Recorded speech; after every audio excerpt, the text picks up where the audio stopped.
Welcome, everybody, to another episode here on the Utah Street Banter. What do we got on this episode, Elijah? We're going to be talking about what's happening around the league, like who's hot and who's not.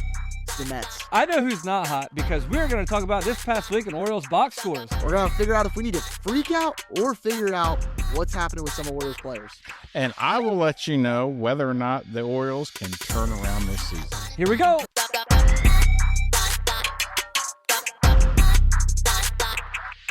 Welcome to the Utah Street Banter Podcast. Welcome, everybody, to another episode here on the Utah Street Banter Podcast. I'm Cody. With me, like always, is Elijah. What's up, man? How are you? I'm good. And we got Greg on the podcast. Last time he was on the podcast, we had so much high hopes and excitement because that was our opening day podcast. Now we're here. We brought him back in, hopefully to, spruce things back up, right? We're hoping he can cheer us up. We've coined the term. I think it's going to be his new name is Mr. Optimism. I know we said that last time. Yeah.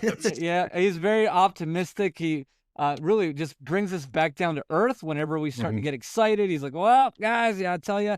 But I will say you're also pretty good at when we think we're the worst team ever.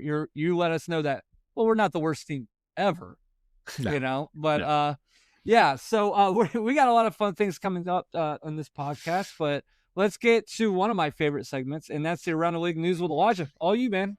Yes, so I just want to start off today introducing, I have a proposition really for Rob Manfred and the Commissioner's Office and Major League Baseball as a whole, that we should rename the American League. It'll stay, the acronym can still say AL, it's just going to be the Awful League now. And that's because if you're looking at the league stats around it, there are only 4 teams that are above 500 in the American League.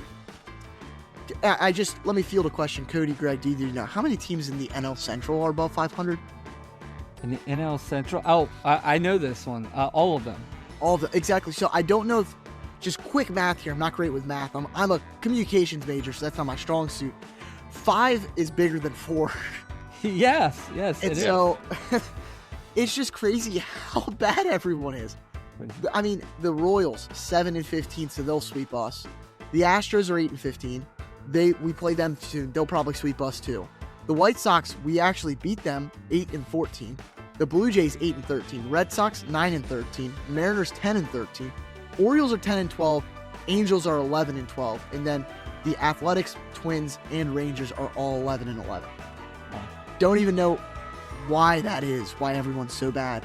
But then look at the National League, where, say, the Orioles, who are coming into Monday night, they're 10-12, 1 game back out of a playoff spot. If we were to place them in the National League, 10-12 would be 3 games out of a playoff spot. And that 3 games out is a tie with 2 other teams that are 3 games out. So there's a lot going on in the National League that's much better than the American League. It's a lot more fun to watch National League baseball.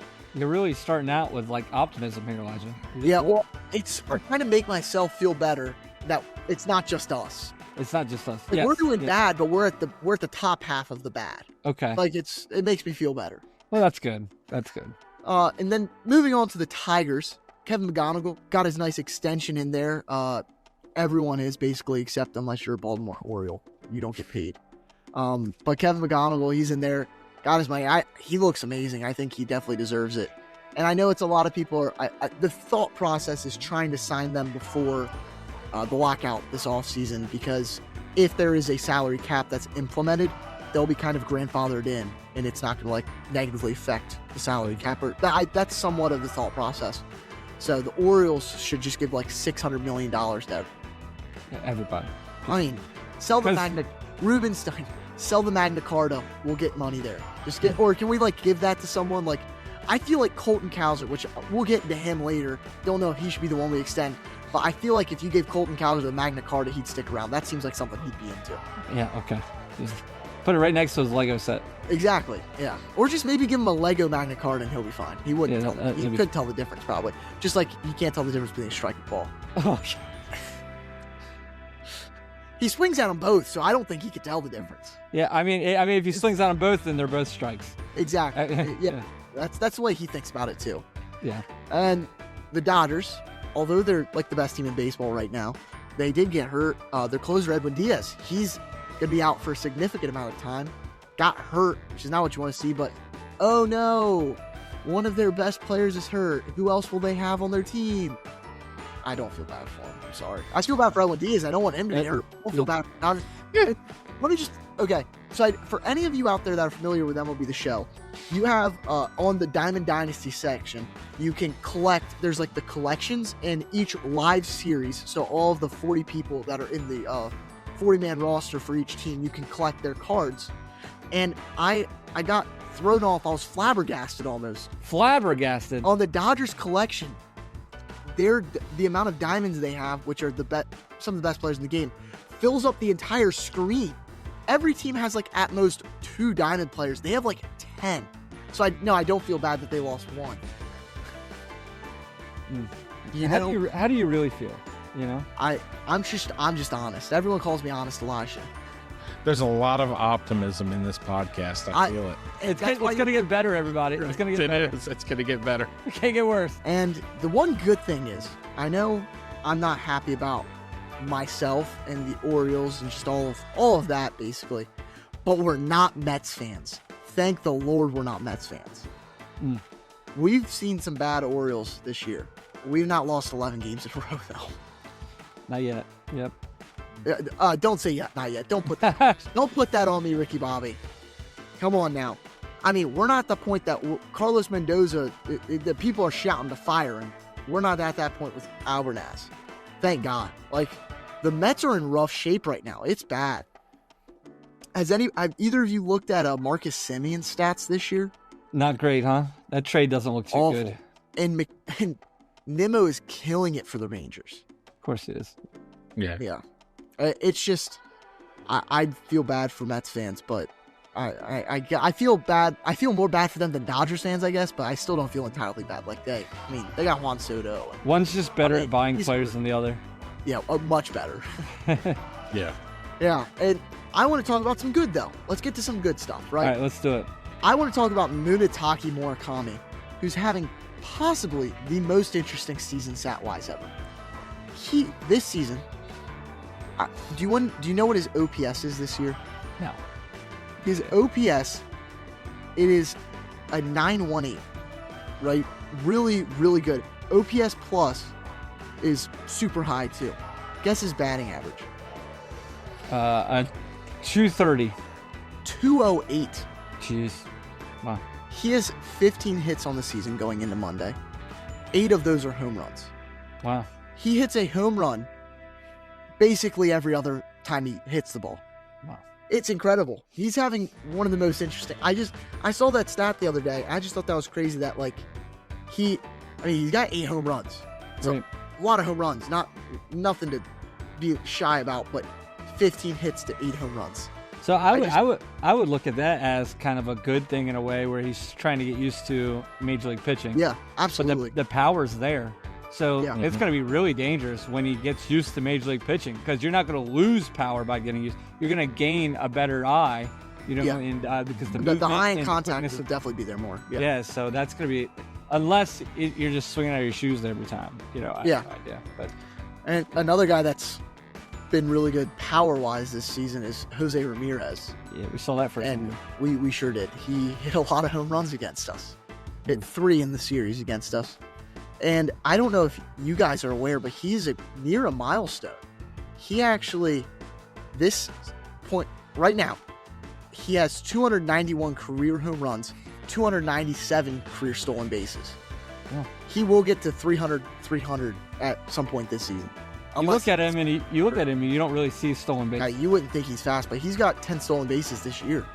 He's probably the most underrated player in baseball. Yeah, he's definitely underrated. I feel like a lot of people forget him just because he's stuck in Cleveland. Oh, you think Cleveland? Yeah. Yeah. No, I mean, he's been one of the best players in baseball, and that's what you look at his stats. 2025, third place MVP votes. 2024, fifth place MVP votes. 2023, 10th place MVP. 22, fourth place. 21, sixth place. 2020, he's second. 2018, he was third. And 2017, he was third. Yeah, and then 2017, he was 17th. If he had a New York hat on, he'd have like 3 MVPs. Yeah, absolutely. he would be Derek Jeter if he played in New York. Yeah. He'd be a household. Yeah, he'd definitely be a household name. Yeah, and that's why you hear people talk about smaller markets hurt him. That is a spot that it hurts him, but I mean, he's been successful you can't say he's not been successful over in Cleveland. Yeah, absolutely. Absolutely. Yeah, and another guy that's been pretty successful this season is Mason Miller, who's still not giving up a run all season, and people are starting to wonder if he could be the next reliever to win a Cy Young. Which, I mean, I think if you go the whole year and don't give up a run, you definitely win it. But my only thing is, personally, as an Orioles fan, I don't believe a reliever should win a Cy Young if they're worse than 2015 Zach Britton, or 2016, whatever the year that he had all of his saves. Just because he didn't win it that year, and I think he should have. Yeah, he was so good because he had so many saves like in a row, without getting a blown save. That was crazy. Yeah, it was 2015 Zach Britton, he had 58 saves. Next year he had 63, and he was 4th in Cy Young vote. And I think he was very good year. That was the dumb year that Rick Porcello won Cy Young. He didn't deserve that. Really? Yeah, and the last time a relief pitcher won the Cy Young, do you remember who that was, Elijah? If I remember the year correctly, it was 2002 Eric Gagne for the Dodgers. 2003, but yes, it was 2003. Shoot. And I remember. Yeah, I remember when Eric. I was thinking Hoffman, Trevor Hoffman. Nah, when I remember, so that year he had 55 saves, ERA of 1.2, 137 strikeouts in 82 innings. Wow. But the bigger thing here is how bad the starting pitching in the league was. So that's kind of the more of it. Yeah, and I mean, if you look at the National League, there's not really too many like clear-cut winners right now. It's not like if you look in the American League for the Angels, Jose Soriano is on a tear right now. I don't think you could beat him as a reliever. No matter you genuinely have to strike out 3 batters a game for 82 games in a season and not give up a run. Yeah, and I mean, talking about the Padres too, they've been successful as of late, but it looks like they're going to be getting sold. And they're going to get sold to... Congratulations, Greg. I didn't know you were... Yeah, apparently I didn't realize that you had that kind of money. I really thought that we'd have... better... If you did, me and the sports house would be very upset. A little sports house training center, just a little plug there. Yeah, we would know something happened when he gets his own personal home studio. Yeah, that's how we know. Just everything. Right. Yeah, but they're getting bought by the guy that owns Chelsea FC over in England. So we'll see. That's a soccer team, everybody, or football. That's what the FC stands for, football club, for our Americans that aren't aware. But it's okay because baseball's better. Okay. And I just want to mention Chase McDermott. He got traded. I'm a little upset about the trade. We got literally a bag of chips for him. Pretty ridiculous. Okay, not literally. We didn't literally get a bag of chips. Okay, we got a player for him. We did actually get a pitcher, I will say. But compared to trades that we could have done. I thought you were going to say, but compared to a bag of chips. But okay. Compared to a bag of chips.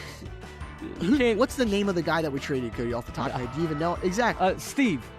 Axel. Oh, Axel. I was close. Axel Perez has a 5.48 ERA in his career. And that's with... Is it AX? AXEL. Yep, Axel. Do you want to know how old Axel is? 63. 32. He's younger than me. Oh. He is 20. He's like 2 weeks younger than me, but still, he's younger than me. Yeah. So apparently, I didn't spend enough time playing baseball as a kid. Your name Axel. Axel. That's true. Yeah. But I'm just sad we kind of like a Chase McDermott like we did. I think I wish we had given him a shot more as a reliever, but like I said in the video that I put out on all of our social media, he'll probably end up closing out like Game 6 of the World Series for the Dodgers this year because it's just how it goes. Yeah. All right, everybody.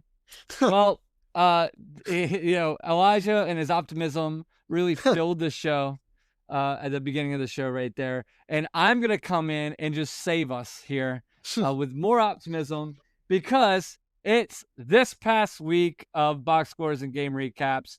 I'm just going to do the past, the past series with the Guardians. I promise I will be 3 minutes. Let's start the timer. Here we go. All right, the Guardians on Thursday played the Baltimore Orioles. The Guardians were home. Shane Bass started this, the guy that we signed a big multi-year deal with. He lost again. So 4.92 is his ERA now. He goes 6 innings, which was one of the most he's ever done. 4 earned runs, 3 walks, 6 strikeouts. Batting wise, we only struck out 9 times. This is one of our better games. Hey, there we go. Orioles really turning things around against. Hold on, let me click this guy's name because it just says Messick, Parker Messick. The Parker Messick. Anyway, moving on. No disrespect, Parker Messick. Okay. I will say he's had a great season. Yeah, we lost 4-2 in this game. That's really all you need to know. All right. Are you not going to mention the fact that we got no hit in the 9th? No, not going to mention That's it. True. Yeah. That's true. Moving on. I've only got 3 minutes, so moving on. The Orioles decided to come back and show their true colors as they beat the Cleveland Guardians 6-4 in Game 2 of the series. Really starting to turn things around because Jeremiah Jackson hits a home run, his 5th of the season. Chris Bassett pitched absolute gem, going 5 whole innings. Holy crap. Of 4 walks and 2 strikeouts. I'm being sarcastic. I'm sorry, everybody. Anyway, it's just not a ton to talk about. The Orioles did strike out 11 times, so we won. But we won. Stay optimistic. Moving on to Saturday, the Orioles couldn't quite pull this one out. Orioles lose 4-2, and the Elijah's favorite pitcher on earth, Dean Kramer, starts this game. He goes 6 innings, 7 strikeouts, 3 earned. Albert Suarez comes in and finishes it the last 2 innings, giving up 1 earned. Tavares hits a home run in this game, and Henderson also did. That was one of Henderson's hits on the past week, so it's not bad. Alonso goes 4 at-bats, only strikes out 4 times in the 4 at-bats, so he's starting to turn things around. That's good. All right, and moving on Sunday. I don't know how much time I got left. I got 38 seconds. All right, here we go. Sunday, Orioles couldn't quite pull it out in a tight game where it ends 8-4 as the Trevor Rogers decided the past 2 games to be almost like his old self. Goes 5 innings, gives up 5 earned runs, strikes out 5, gives up 2 home runs. Tyler Wells actually pitched pretty good in this game. 2 innings, 5 strikeouts. Taylor Ward does hit a home run in this. It didn't really mean much, but he did hit a home run. If anybody has any input, you got 4 seconds, 3 seconds, 2. You have no seconds. We're done talking about it. We're done. We're not doing nothing else more. That's your 3 minutes in the box scores. We're done. We're going to pretend like I never even talked about it. Welcome back. If you fast forwarded through everything I just talked about, missed much. Let's put a disclaimer that says skip exactly 3 minutes ahead. Yeah. Oh, my timer's going. Your timer's going off. I forgot to end it. Oh, there you go. So my timer said you're done talking about it. That's what it said. Yeah. Moving on. We got a fun segment today. I was going to say new segment. We've done kind of the segment before, but we're just calling it something different. It is Freak Out or Figure It Out. I am your host here in Freak Out or Figure It Out. And we have contestant Elijah over there and Greg. So they're going to tell you whether it's time to freak out over this certain player or position group or the whole team. I don't know. Or is it, hey, they're going to figure it out. Calm down. It's early in the season. I see it all the time where, especially on social media, where, hey, if you guys are getting upset, you're not real fans. And I'm sitting here going, the only reason I'm freaking out is because I'm a fan. I'm a real fan. I've been here. Like, this isn't new, So it's kind of like if Christmas morning, you just never get a good gift ever. You kind of just expect it, It's you're really, yeah. So anyway, moving on. So the first question here is the Orioles injury problem of 2026. Elijah, is it time to freak out, or are they going to figure it out? I don't think it's time to freak out because I think time to freak out on this specific part was I would say this time last year, and that the button should have stayed pressed. Just all of last season, all of the off season, all of the spring training, and this season. So I say no and yes, I guess. But yeah, no, the injuries are a problem. Everyone's hurt. Literally everyone's hurt. I think it's ridiculous that Weston Wilson is getting and no hate to Weston Wilson. He actually looked decent. But Weston Wilson, Jonathan Rodriguez shouldn't be playing on the Orioles. Jonathan Rodriguez batting fourth. Like, let me put it this way. Leody Taveras should have never been in the spot to be one of our best hitters on the team because he should have never been able to get the amount of at-bats that he has because of our injuries. And the other, just my input here as the Moderator. The moderator is, it's so crazy that Greg is on an Orioles podcast, and he's like, "Who the heck is Jonathan Rodriguez?" I'm going to be fully honest. When I saw that he got added to the roster, that's what I thought about him. Jonathan Rodriguez. Now, From nowhere.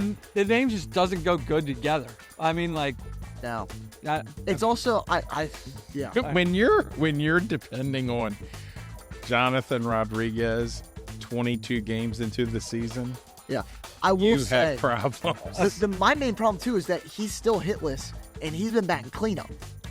I just went to his his MLB.com player thing.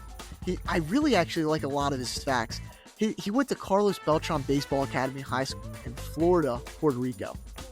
did he even have a picture, or was it just the shadow? Oh no, he actually does have a picture, and I'm gonna request Cody. This is gonna be work for editor Cody. I need you to put his picture up so everyone on YouTube can see it. He has maybe the most funny looking eyebrows I've ever seen. Oh my god! They actually, that's what they look like. They're angled up and down. All right, Greg, time to freak out, or are they gonna figure it out? They'll figure out the injury things. Injuries are just part of it. The only thing that I say that with a caveat based on the Orioles' history. The Orioles, the last 3 years, haven't figured out how to handle injuries at all. I mean, they get guys, hey, we'll see how your arm is in 2 weeks. Oh, he's good. Then he blows his UCL out. He has Tommy John. The Orioles have been horrible with injuries. And some of that's bad luck. I don't know if some of it's training. But for the most part, I think, typically you figure injuries out. I mean, unless it's catastrophic. I mean, you take the Westberg injury or something like that where, they're just done. Yeah. All right. So the next person, we have 5. That was 1 down, 4 to go here in this exciting new show here. All right. The next one is this guy is batting a 202. He's signed a massive contract. His name is Pete Alonso. Is it time to freak out, Elisha, or is he going to figure it out? I don't think it's time to freak out. Last time we came on here, he had just had some really good games, and I don't know if it's just at this point in the season, he's going to have a really good series and then a really terrible series, because he had a really bad series against the Guardians. But he's going to figure it out. We knew coming into this season he was going to strike out. That's the type of player he is. He strikes out a lot. It seems like this year early on, that's almost all of what he's doing. But he's going to figure it out. I'm not too worried about Pete Alonso. He's the one guy, honestly, in this offense that I have faith in that's not good right now that will figure it out at some point. What do you got, Greg? Is he figuring it out, or is he freaking? He'll figure it out. Anytime you go from the American League to the National League to the American League, you learn pitchers, you learn divisions, and he didn't just he transferred to a tough division, tough pitchers. I think he'll figure it out. Now, I'm not saying he's going to hit 275. He might get up to 235, 240. But I think he'll figure out. He'll cut down strikeouts, and he'll start to settle in and figure it out. Yeah.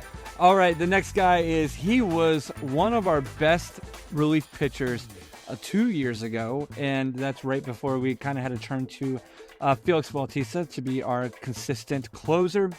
This year he started out pretty rough. Now the last couple games he did do okay.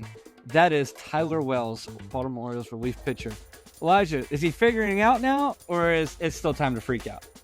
If we leave him in the same situation, it's time to freak out. I say that because I think he's going to be a good bullpen arm. He should not be in high leverage. I don't know how they should use him. I don't know if I would prefer him to be a starter over Dean Kramer, because I think he could still be serviceable as a starter. I think he almost needs to be more like a swing man or a long reliever, because him coming into the 10th inning and giving up 3 runs is not what we need. And he's come in close games and he gives up the lead almost every time. I just think he almost needs a change, take the leverage off of him, lower the pressure, and let him work it out and maybe go from there to see what we can do. What do you got, Greg? I think he'll figure it out, but I think the Orioles' handling of him was bad. You got a guy who was out all year last year. You bring him back. Yes, you had spring training, and you put him on the major league roster. He should have been in AAA. He should have been given a month to get his legs under him, to get his feel back, and for everything, and then bring him up. It's different pitching. I mean, and he's a major league pitcher, but it's different when you've been out and then you have to come back and get into that pressure situation. And Elijah's right. If he's coming in the 6th inning, pitching the 6th, maybe some of the 7th, that's a lot different than getting outs in the 8th and 9th inning. Yeah. All right. The next player is one of the best AAA power hitters maybe of all time. Just an amazing hitter. Bring him up to the major leagues and just splat over and over again. Defense has gotten a lot better, I will say that. But he is currently batting second worst on the team behind Basayo, which is crazy. Batting a 148, all right, with 18 strikeouts in 17 games. That is Cody Mayo. Elijah, is he going to figure it out, or is it time to freak out? I don't think he's going to figure it out. When we talk about a lot of Orioles prospects, one of the things I feel like is really common to say is that they just haven't gotten enough time. They didn't get enough time either in AAA to really ramp up for the big leagues, or we bring them up and we play them for a couple weeks and we ship them out. Like, look at a Joey Ortiz, maybe we traded him away after not too long, or Kyle Stowers, or even Heston Kjerstad, who I know he's hurt, but he's just never been able to really get his feet settled in and try to figure it out at the big league level. You can say that about Cody Mayo, though. He's had enough time. I don't think you can give him any more time. A lot of people, I've heard a lot of big baseball guys say you really need 200 at bats at the big league level to tell what type of player you're going to be. Career going into Monday night, 358 at bats, 193 batting average, 281 on base, 605 slug. And this year it's even worse. Last year he was bad, and we were hoping he'd be better, but he's gotten worse. Now his defense is good, but that's all that's good about him. I think we're a month away from say Holiday comes back soon. He's not going to be playing at all. He's a bench player. What do you got, Greg? Freak out. Period. We might be wrong, but change of scenery. Go somewhere else. Shoot, I know. Go send him to Colorado. There's just nothing. I agree. I think when you look at, you figure it out in the minors, and you have a short window to figure it out in the majors. If you're a player, you learn to hit quick. I mean, you take Holiday, for instance. He's had a long time to start to figure it out because they've got so much invested in him. Mayo, no, I just don't see it. He had a good September last year. You would have thought it would have rolled over. He's been given the perfect opportunity this year with Westberg getting hurt, and he's not done anything. Get him out of there. All right. The next one is one of our guys that really probably should have won Rookie of the Year a couple of years ago. He's played the 5th most games for the Baltimore Orioles. With that, though, he also has the worst batting average of those top 5. He has just above Cody Mayo's batting average at a 167. I know batting average isn't everything, but when you get 8 hits and 48 at-bats, I'm going to talk about it. And that is Colton Cowser. Elijah, is it time to freak out like every time we see him strike out with a changeup in the dirt, or is he going to figure it out? Yeah, no, I am freaking out on Colton Cowser. I don't know what's happening. This season's been so bad, and the end of last season so bad. His career numbers, he's almost got a 200 career batting average because of it. His defense, we know what it is. It's really good defense. He's got a good glove. He's got good legs. He can steal bases and stuff. That's not what I'm worried about. His just bat is awful this year. I believe I saw a stat that he's batting, I think, a .05 on off-speed pitches this season. He can't hit any. And I will say, this is what we were saying all of last year too. Like, this is a known problem that he can't hit all-speed pitches. And last year, I was always watching his, when you get on base, like, if you're a pitcher, throw him curveballs in the dirt every single time, because he's going to swing and miss every single time.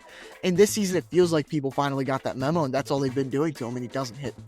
It's to the point that we got Leody Taveras on this team. There's no reason Leody Taveras shouldn't be starting every single day ahead of Colton Cowser. Right. Well, Greg, what do you have? Freak out. There's two things in order to be a hitter at any level you have to be able to do. Hit a fastball. Cowser doesn't look bad on fastballs always. And you got to be able to hit a hanging breaking ball. He could probably do that. The problem is, when you get to the majors, they spot their fastball and they throw their breaking balls down. Yeah. They don't hang. He's got no plate discipline, chases out of the zone a lot, and you can get better. If you're a chaser, you can get better. And the problem is, I've seen that out of a lot of young Orioles hitters. A lot of them are chasers. And evidently they're not teaching plate discipline in the minors. So I'd freak out. Yeah. Well, I do want to, before we move on to the next guy, you talk about chasers. Like, you can still chase pitches and still be good, because look at Jeremiah Jackson. He chases a ton of pitches in the dirt too. He is still very productive though, because when he's not chasing, he's doing something well. Yeah. All right. And our last guy is one of my favorite players on the team. So this kind of hurts my heart that he's struggling so much. Batting a .204. He's played in 18 games, 54 at-bats, has 11 hits, only one home run, which that's the kind of shocking part here because of what he showed last year. But that is Dylan Beavers. Elijah, you freaking out, or is he going to figure it out? I am freaking out. I'm really concerned. And honestly, one of the stats that concerns me is the amount of walks he has on the season. If you look at his stats from last year, in 17 games, I'm looking at this year, 35 games, 110 at-bats, he walked 26 times. So that's a little, I would say, just being generous, about double what he's done this year. And so far this year, he has 7 walks. He's not taking as much as he used to. He's not striking out a ton, so it's not too worried on that front. He's just a lot of weak contact. I'm not worried, though. I will say I'm not worried. Colton Cowser, I'm worried. Kobe Mayo, I'm freaking out totally. Dylan Beavers, I do believe he's going to figure it out. And we talk about, like what I said with Mayo, that he's gotten a shot to really develop here. 53 games in the major leagues is what we're talking about in his career. He's got 164 at-bats between both seasons. You got to let him develop a little bit more than that and figure it out. I think he's shown what he could do last year, and he's shown flashes of it this year. It's just not being pieced together this year. Well, I'm glad we let you talk through that, Elijah, to really get your feelings out. Yeah, thank you. Yeah. Greg, what do you got? I would say figure it out. He's young. I think Elijah's right. Not a lot of games. He's shown the potential to have a good eye with the walks. And I think a lot of that is pressure. When you start chasing pitches out of the zone and you start not allowing yourself to get into the rhythm of the game, the rhythm of a pitch of an at-bat, it's just pressure. I know O'Neill's out right now, but he wants to be in the starting lineup, and the only way you should get in the starting lineup is if you hit. And I think a little bit of pressure to himself, but if he relaxes, he'll probably figure that out. Yeah. Awesome, guys. Well, one thing I want to talk about really fast is something that I kind of freak out about, but I understand. And that's I was looking up the charts to about the Orioles attendance this season compared to the MLB attendance. And I always there's no better thing. Parking sucks when the place is packed, but I love being in a packed Camden Yards. And it has just not been that this season. And rightfully so, but they did try. They did get Alonso. They did get Ward, but that being said, the Orioles have played 12 games this season at home. And right now they're averaging 21,000 fans at the stadium. The stadium holds roughly 42,000, right? So anyway, 21,000 fans on average. So you say, okay, well, where's that at? Well, that's 23rd in Major League Baseball. Out of 30 teams, the Orioles are 23rd. The problem with this whole thing is the people that are above us is my problem. Yeah. The Tampa Bay Rays are averaging 21,650. They're averaging 650 more fans than us. Now, they have played less games. Okay, I get that. But in no world on earth should the Tampa Bay Rays, who didn't even have a field last year, have more than us. The Cincinnati Reds, the Detroit Tigers. Who's going to Detroit? I guess you got Framber or something, but it's cold. Detroit Tigers. Guys, number 14, the Colorado Rockies.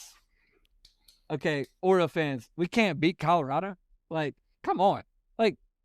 If I gave you, if we were in Colorado and you were like, hey, you want to go to a Rockies game? And you're like, yeah, man, tickets are $30. Out.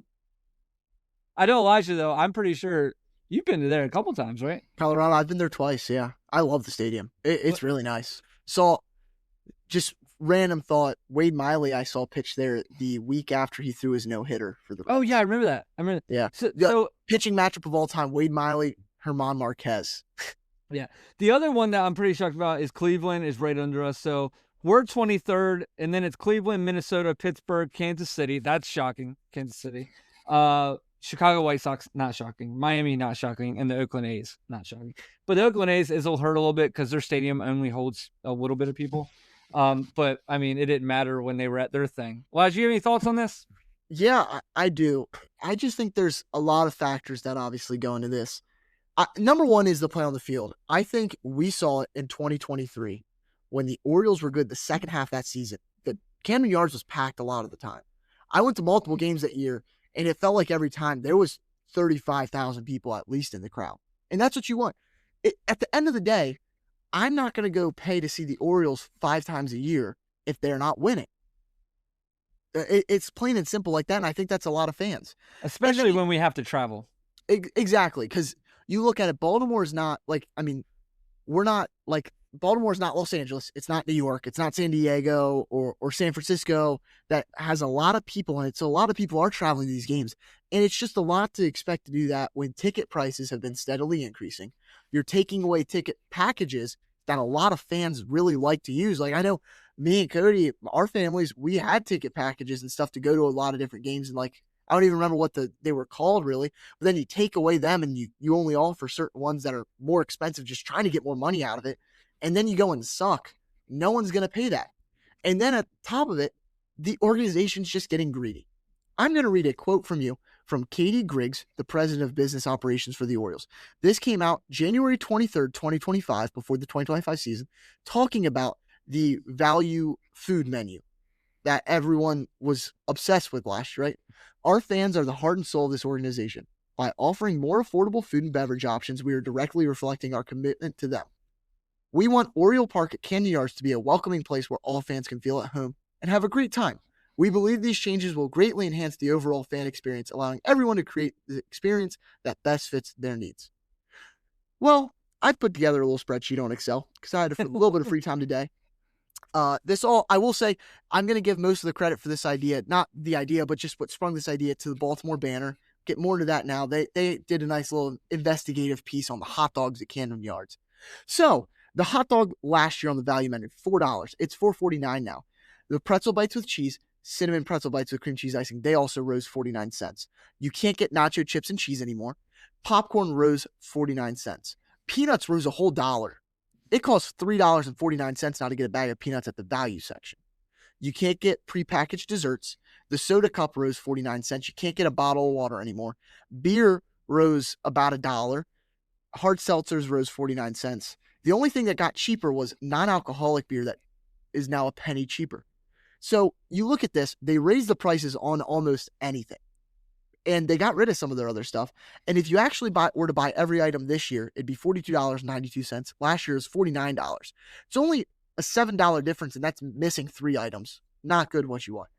And there's a new disclaimer on the website. Those prices are only offered at select games. They don't tell you what those select games are. You don't know if this value menu is even going to be there for a game. They have a little asterisk that says it's offered for select games. Now, I don't know if it's a thing that like they look and say if like 10,000 people show up to the game, they close it. Don't know what the rules are for that, but that's how it is. And this is where I get back to the Baltimore banner.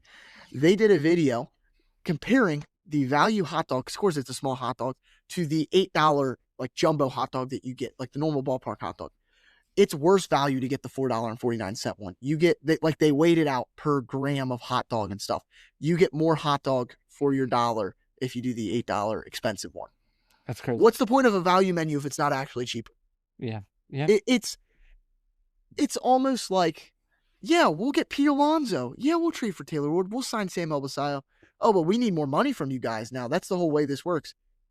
And see, I'd be willing to go buy a hot dog maybe if they were good. It's really what it comes down to. The Mets, they aren't good, but they live in New York. But say you're the Braves or the Red Sox or the Mariners or even the Angels now. The Angels have been decent this year, so people might go see them. The Padres always have high attendance because they're good. If you're consistently good, you get consistent fans. It's really all it takes. I could run the business of the Orioles so much better than anyone in the front office right now. Yeah. So, Elijah, did you have dinner tonight? I did. I just think it's so hypocritical. It's so hypocritical to come out and say that our fans are the heart and soul of this organization when they make it clear time in and time out that they're not. Right. And the hot dog was just the final one. The hot dog was the final one. Yeah. Did you say they okay. They took the nachos away. They took the nachos away. Which, in my opinion, I think that's just the nachos taken away is just poor business decision because nachos have to be the cheapest thing that you can sell at a stadium. Yeah, I know. I don't know. Right. I just know that they done raised that plastic cup that I get my soda in 49 cents. All right. And they're going to tell me I can't even bring up quarters to pay with it. We're going to need you to comment. Somebody mute his mic. Somebody push his button. All right, Greg. This is our final segment of the day. All right. What do the Orioles need to do to turn this season around? And if you say get better hot dogs, I am shutting you off. That's going to be number one. Get better hot dogs. Yeah, right. Now, looking into, first of all, you're 22 games in. You really can't get a great feel till you get about a third. You're at around 50 games. So, there's a lot of baseball still to be played. You're just 2 games under 500. It can work. But you start seeing trends. You look at teams early, you start seeing trends. The number one thing the Orioles have to do is hit. They're not, when you look into the numbers, they are sitting anywhere from 16 to 19 for the most part in, batting average and just the basic stuff. The one that that I was shocked with was their number 3 in strikeouts. Number 3 in strikeouts. If you're hitting a lot of home runs, okay. The Yankees have done that before. I think the Reds at one time were really big home run hitters. But there's teams that can get by hitting a lot of home runs and still striking out. The problem is the Orioles are, I think, 20th in home runs. So you're not hitting the ball out of the park and you're striking out. So we go look at it this way. How about on-base percentage? Is that bad? Now they're in the middle of the pack with on-base percentage. So what it's telling you is they're not knocking runs in. So they may get runners on base, but they can't get them in. That's you. And I feel this has been a problem with the Orioles the last 3 years. Strikeouts. And it's magnified when you don't have one or two guys in the order who are consistent base hitters, who are consistent guys that, hitting the doubles. Rushman. When Rushman's good, offense looks totally different. That's one. Mm-hmm. The other thing is their pitching. They give up a lot. Their batting average off their pitchers is the 6th worst in the MLB. Their ERA is not bad. Team ERA, I think, is 4, which is not horrible. But if your hitting sucks, 4 is bad. But when your average is that high, that means your pitchers are throwing a lot. When you look at their box scores, 4 or 5 pitchers every game. So it's the same problem they've had the last two years is you're going through a lot of pitchers. So by the end, so you go back to your injury question, freak out or not, you start to see a lot of injury use with pitching. Well, then you could start seeing freaking out because you're losing pitchers. Mm-hmm. That's a lot of pitchers getting a lot of innings. Yeah. And third and worst, and I didn't realize it was as bad as it was until I looked it up and I was talking to my brother. They have the worst defense in baseball. And I didn't realize this, but we're going to talk about the Wilson guy again. I was listening to, or reading something the other day about the Orioles, and they could not figure out why Weston Wilson was starting in, I think it was left field or center field, yeah. Left field. The columnist said, all right, I don't have a problem with Wilson's. He said, but Wilson was a utility guy. He was never really meant to be an outfielder. He's meant to be an infielder. I think out of so many of his games, 90% were played as an infielder. Wow. They said, okay, so you got him out there. What they could not understand was you had 4 healthy outfielders sitting on the bench. So a ball was hit out there. He misplays it. That was an error. It led to them losing the game. Yep. What are we doing? Your defense has to, if you want to help your pitching, you catch the ball. Yeah. Yeah. I saw a good thing on social media when I saw that lineup. Is like people were like, that's the most Brandon Hyde lineup I've ever seen. Mm-hmm. Like you're looking at this lineup, you're like, we're just cashing this one in. Like we're not trying to win this game. That's what I think when I see Jonathan Rodriguez batting cleanup. Yeah. Yeah. Yeah. But I mean, you just like you guys are saying that there has to be, I get giving players rest. This isn't the NBA though. No. We're not tanking. You have a roster for a reason. Yeah.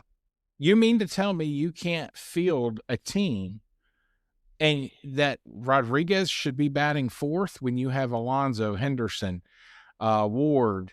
I mean, let's just go down the list. I mean, genuinely, like, I would rather Leody Taveras, Jeremiah Jackson, both of them, put them in the cleanup spot before Jonathan Rodriguez. Yeah, and I do have one thing else that's going to help the Orioles. Let's hope your manager doesn't get a broken face again. That would be another thing. That's what I can tell you right now. If we did find out that he had to get his jaw wired shut or something, I would be definitely slamming the button to freak out on the injury problem because it's even stretched out to our coaching staff. I think the biggest thing that I see when I look at the Orioles, and I'm a big box score person. I complained about Brandon Hyde because I never really understood lineups, pitching. It never looked consistent.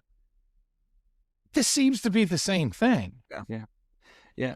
You know what my issue was when I saw Weston Wilson on our lineup? I tried to let it go, but I couldn't let it go, so I'm bringing it back. When you go and look at his AAA stats, you're like, well, was he just crushing it? And he had to get, because everybody has options down there pretty much on the position player side. No, he wasn't. He's about a 195 in AAA. And I disagree with that though, because he did come up. He's been good with the bat up on the team. He had that double in the game that we ended up winning. Oh yeah, that Jeremiah Jackson home run, that was only possible because he hit an RBI double right. You're right. He did have that one hit. And right. I'm not upset with him batting. Let me look at it this way though. So you have Weston Wilson, who's mainly an outfielder. Why not take Cody Mayo out of the lineup? Put him at third base. Weston Wilson can play third base. Why not see if Enrique Bradfield Jr. can play? Honestly, at that point, yeah, for real. I don't understand. I get into this argument with my brother a lot, being he's a huge Orioles fan. And I think Elijah is like this too. The Orioles fandom believes that their players are worth a lot more than they actually are. And the problem you have Elijah. is, yes. It depends. It depends. It's only the ones that I picked alike. The problem you have is, I think the Orioles keep players too long. And what I mean is, you take Bradfield Jr. Mm-hmm. You have a hole out in the outfield, right? A legit hole. I'm not saying he's ready, but we know Jackson Holliday wasn't ready. Yeah. No, I agree. Cody Mayo was ready a year and a half ago, 2 years ago. He should have been up. Now, that was his highest value possible. If you get rid of him now, it's peanuts. Yeah. Yeah. You still even get a bag of chips. Hot dogs. Get a single chip. Yeah. It's a bad hot dog. It's not even a value hot dog. No, it's a little like one of the little ones. Yeah. But yeah, so that's my biggest thing. It's like, I'm just looking and I'm like, there's better options there. And you're just trying to not start a timer. And I knew that is what it is. And like, I know with Enrique Bradfield Jr., the what they keep saying is they want to develop his bat. But like, I realize this as a fan. I feel like most people do. He's not going to bat 400 and crush the ball. He's going to look at Chandler Simpson. That's Enrique Bradfield Jr., except with better defense. He's going to be fast. His bat, he's going to be probably a bad bat. Honestly, a good comp. Look at like Kevin Kiermaier. Kevin Kiermaier was really good for really years, but it's not because he could hit the ball. Here's my problem. Are we trying to win or not? We're trying, I don't say that tongue in cheek. I'm like, you're trying to win this year, correct? So you should be doing everything this year to win. Well, you're not bringing in Weston Wilson, who's had 41 AAA at-bats. 41. He struck out 15 times out of the 41. Okay? Enrique Bradfield Jr., 45 at-bats, struck out 13. Okay? So still, both not great, but you chose the worst one. You chose the one with the ceiling nowhere near as high. The floor is the same. The floor is the same. But the floor is, they both don't get hit. But my problem is, I don't give a crap about any timer right now, because this is the year you're trying to win. You're not trying to win, in 3 years, in 4 years. Now, right? Like, and that's my issue with the whole thing. If the Orioles are trying to win right now, you should bring out the players that are going to help you win right now. And that's my issue. And what's really frustrating is last podcast, the title was, "Are the Orioles turning things around?" No. Gosh. They've won 2 games since then. We were talking about how much fun. We were talking about how much fun it was to finally do a podcast where things were going well, and maybe that's going to be next week's podcast. So please join us next week on the Utah Street Banter podcast. Please like and follow for all of our silly antics here. Remember, we're on YouTube if you're watching this. If you're listening, we're on Apple Podcasts and Spotify. Please follow us on our socials. Elijah's putting some hilarious videos up, and some where he's serious, because Elijah does put up 2 videos a week, because every time the Orioles win, he puts a video up. Yeah, so 2 weeks ago, it was a lot. Last week it was not a lot. Yeah, you didn't see much of me last week. No, you did not. But you can see those on X, Instagram, TikTok, and Facebook. And YouTube. And YouTube. Yes, he's putting on YouTube. Thank goodness. And but guys, I mean, I could not be more thrilled with the amount of love we are getting, especially on YouTube and everything. But anyway, my wife is calling me, telling me to get off this podcast. I appreciate all of you guys for staying with us, and we hope that next week we have a great episode for you. Greg, thank you. Elijah, thank you. We will see you next week. See you guys. See ya. See ya.